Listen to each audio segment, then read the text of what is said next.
Ar statydamiesi namą, remontuodamiesi butą, pirmiausia galvojame apie tai, kaip sveikai tame bute gyvensime. Ir ką reiškia sveikai? Geras mikroklimatas tai tos, kuris žmogui malonus ir sveikas. Tai, kad jis yra malonus, žinoma, nebūtinai reiškia, kad sveikas. Yra vienas dalykas, kuris tą gadina, sakysime, mikroklimatą, tai yra tarša, tai yra kuo mažiau plastikų, to geriau. Visi plastikai garuoja. Ir štai, jeigu jautresnis žmogus, jisai jaučia, sakysim, alergiją, astmą, jeigu sveikas, stiprus nieko, bet jeigu silpnesnis, tai, žinomas dalykas, didėja šitas alerginis sirgimų skaičius, dėl kad sintetika daugėja. Ar turime laiko ir galimybių pasidomėti, kokios statybinės medžiagos tinkamos, kurios švarios ir ekologiškos? Jei rinksime skrupulingai, beliks statytis namą iš šiaudų ar molio. Jei tai nėra priimtina, teks gerokai galvą pasukti. Tradiciškai daugelio atsakymais į klausimą, iš ko statyti namą, turbūt būtų iš plytų. Dabar žmogui gali kilti noras gal pasirinkti geriau plytą, o ne silikatinį blokelį. Tačiau vis tik kaip bebūtų, kiekvienas skaičiuoja savo pinigus. Statant iš plytų mes mūrysime atitvaras, tai yra konstrukcinės sienas, iš paprasto tradicinio kalkių cemento skiedinio. Siūlė konstruktyvė bus 10-12 mm.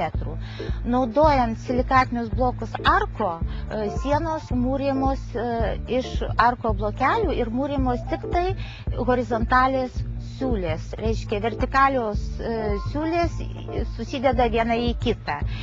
Mūras esti su plonomis siūlėmis, toks mūras yra šiltesnis, nes kuo plonesnė siūlė, tuo mažiau šalčio ir drėgmės šaltinių. Ir be abejo, jeigu sumūrysim mes iš silikatinių blokų sienas, tokiu atveju vidaus apdailai beliks tik 2-3 mm gipsinio tinklo, glaistas ir dažai. Mes taupom medžiagas skirtas vidaus apdailai. Sumūrijus sienas iš plytų, siūlės gaunasi storos. Vidaus apdailai mes turėtumėm 10-12 mm paprasto tinklo, po to gipsinio tinklo, glaistas ir dažai. Tai žymiai didesnės išlaidos. Renkantis mūro gaminius, pirmiausia reikėtų įvertinti, iš ko tas gaminys pagamintas. Silikatiniai mūro blokai arko yra gaminami tik iš natūralių gamtoje esančių medžiagų. Tai yra smėlio, kalkių ir vandens. Kalkės tai natūralios medžiagos, tai yra sumaltos aukštoje temperatūroje. Žmogui nuolat veikia radioaktyvūs spinduliai iš supančios aplinkos. Ar dažnai susimastome apie tai, kad vienas iš jų mūsų namas, kuriame gyvename? Radioaktyvumo lygį lemia statybinės medžiagos, kurios buvo naudotas statant. Radioaktyviausi elementai radis, kalis, toris ir uranas. Štai pavyzdžiui, molio radioaktyvumas 3 kartus didesnis negu smėlio ar žvyro. Radiacijos saugos centre yra nustatyta, kad silikatiniai blokai arko yra pati ekologiškiausia medžiaga iš visų esančių Lietuvos rinkoje mūro blokų. Pagal tai buvo atlikti tyrimai, reiškia ir nustatyta, kad kenksmingiausios žmogaus organizmui dalelės yra radis, toris ir kalis. Ir pagal tai nustatė, kad silikatiniai blokai arko turi mažiausią iš visų esančių šių dalelių. Nors visos medžiagos atitinka reikalaujamos higienos normas. Mūro blokai yra chemiškai neutrali medžiaga. Šie blokai yra atsparūs net sąveikaudami su aktyviais cheminiais junginiais. Tačiau iš ko be pasistatytume namą, bedailinant siūles, dar gali tekti ne vieną statybinę medžiagą panaudoti.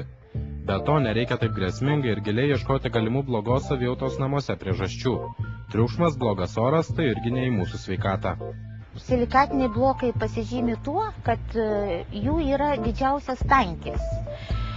Tankis gal tai yra sunkiau su jais dirbama statybininkams, bet žmogui tai yra pagrindinis privalumas.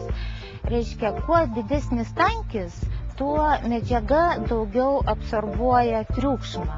O kaip mes žinome ir mokslininkų nustatyta, kad triukšmas yra pagrindinis nervingumo įtakotojas.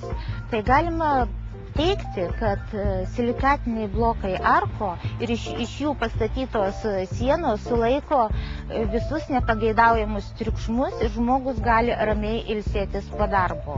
Tarkime, transporto triukšmas, gatvių eismas, esama susiklošiusi situacija, automobilių vis daugėja, gatvės kaip buvo siauros, taip ir liko. Tai ką galima padaryti? Galima pastatyti pastatus, kurie sulaiko daug daugiau triukšmo, taip, kad žmonės gyventų ir dirbtų komfortiškom sąlygom pakankamai. Kadangi labai daug triukšmo šaltinių, tai ir automobiliai, ir gamyklos, ir muzika, ir pati buitis, žmonės irgi naudoja daug triukšmo šaltinių buityje, ir šaldytuvai, ir visokios dulkių siurbliai. Tai be abejo reikia stengtis kažkaip tai pabandyti sumažinti jo poveikį, o sumažinti pagrindę mes galime statybiniam architektūriniam priemonėm. Jei kambariuose kaupiasi kondensatas, sienos visuomet drėgnos, gali būti greitai ir pelėsiais apeisime. Grybelis irgi ne į sveikatą. Pelėsiai tai yra toks, žinot, mes vadinam mikroskopiniais grybais arba mikromicetais, o pelėsiai tai čia liaudinis pavadinimas. Bet jie besivystydami pradeda įskirti įvairias medžiagas, kurios yra labai nepalankios žmonėms. Ir ardo sienas, ardo tas medžiagas, kurios naudojamos tapetus daleisim, arba dangas, arba kitas statybinės medžiagas, kurios naudojas apdailai, arba pačias statybinės medžiagas. Man patinka tokia vienas posakis. Ar žadi gyventi ateityje? Žadu. Tai ruoškis. Tad rinkimės ne tik kokybišką būstą, bet ir tą, kuriame bus sveikas mikroklimatas.